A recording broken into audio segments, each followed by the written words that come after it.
Apa sih itu bunyi?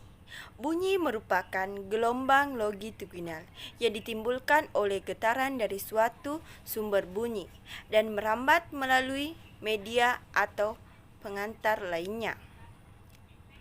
Bunyi dapat terjadi jika terdapat sumber bunyi yang bergetar, telinga yang dapat mendengar, serta benda yang mengantar bunyi ke telinga. Semua getaran yang dapat menghasilkan bunyi adalah sumber bunyi. Sumber bunyi yang berasal dari sekitar manusia adalah radio, televisi, alat musik, klakson, kenderaan bermotor, serta lainnya. Manusia dapat mendengar bunyi melalui indera pendengaran atau telinga. Hal itu menyebabkan telinga akan merasa sakit jika mendengar bunyi yang terlalu keras. Sumber bunyi yang berada semakin jauh akan menghasilkan suara yang lemah, sedangkan kuat lemahnya bunyi akan ditentukan oleh amplitudo, serta tinggi rendahnya bunyi ditentukan oleh frekuensi. Frekuensi bunyi adalah jumlah gelombang bunyi yang diterima oleh telinga setiap detik dengan satuan hertz.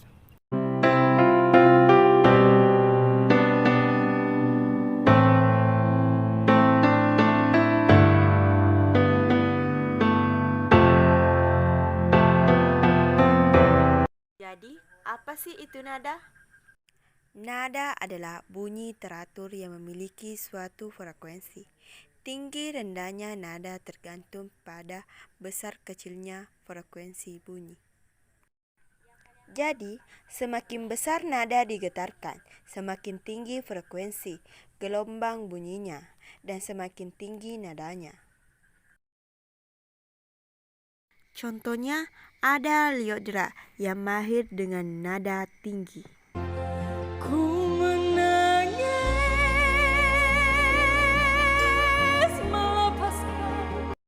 Atau ada Melly Goeslaw yang mahir dengan nada rendah. Hai sang hujan, sampaikan kata-kataku hanyut di kenangan. Klasifikasi bunyi. Kalian tahu nggak kalau normalnya kita hanya dapat mendengar bunyi di rentang frekuensi 20 sampai 20.000 Hz. Yap, dari gelombang bunyi juga mempunyai rentang frekuensi sebagai berikut. Infrasonik, bunyi yang memiliki frekuensi kurang dari 20 Hz. Contohnya seperti gajah. Audiosonik, bunyi yang memiliki frekuensi di sekitaran 20 sampai 20.000 Hz. Nah, bunyi ini yang bisa didengar oleh manusia. Ultrasonik, bunyi yang memiliki frekuensi lebih dari 20.000 Hz. Contohnya lumba-lumba. Nah teman-teman, selanjutnya intensitas bunyi.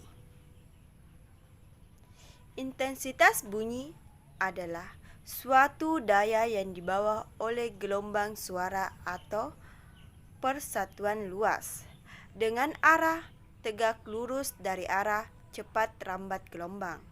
Dan manusia sangat sensitif terhadap tekanan suara, yang mana tekanan ini berkaitan dengan sisi intensitas bunyi. Rumus dari intensitas bunyi itu sendiri dapat dituliskan dengan persamaan berikut. Kalian tahu nggak sih, kalau ternyata bunyi itu menjalar ke segala arah dengan sama besar, maka luas permukaan yang dilewati oleh bunyi yang disimbolkan sebagai A dapat didefinisikan sebagai luas dari permukaan bola. Nah, dari persamaan di atas juga kalian bisa lihat kalau ternyata intensitas bunyi itu berbanding terbalik dengan kuadrat jaraknya. Jadi, kalau kalian buat perbandingan antara intensitas bunyi dari suara yang sama, namun didengar dari jarak yang berbeda, bisa kita tuliskan dengan persamaan. Dalam keadaan yang sunyi, terkadang kamu bisa mendengarkan suara yang mungkin akan sulit didengar dalam keadaan biasa. Setelah berbaring di tempat tidur, kamu juga bisa seakan-akan mendengar darah berdetak di telinga.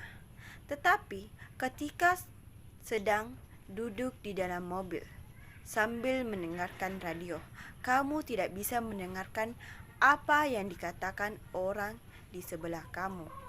Hal itu bisa disebut sebagai intensitas bunyi. Nah, selanjutnya taraf intensitas bunyi.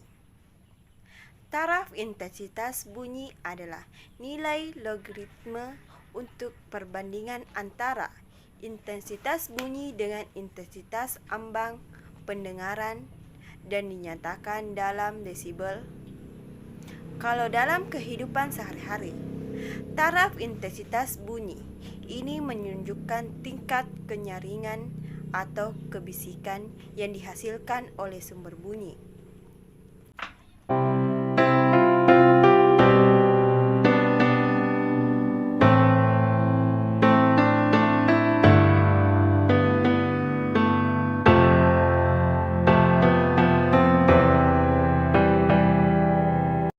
Selanjutnya, efek Doppler.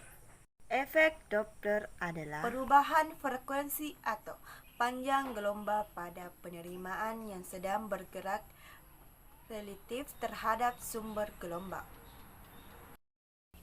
Waktu kita lagi nunggu bis di halte, kita mendengar ada suara sirine ambulans dari kejauhan.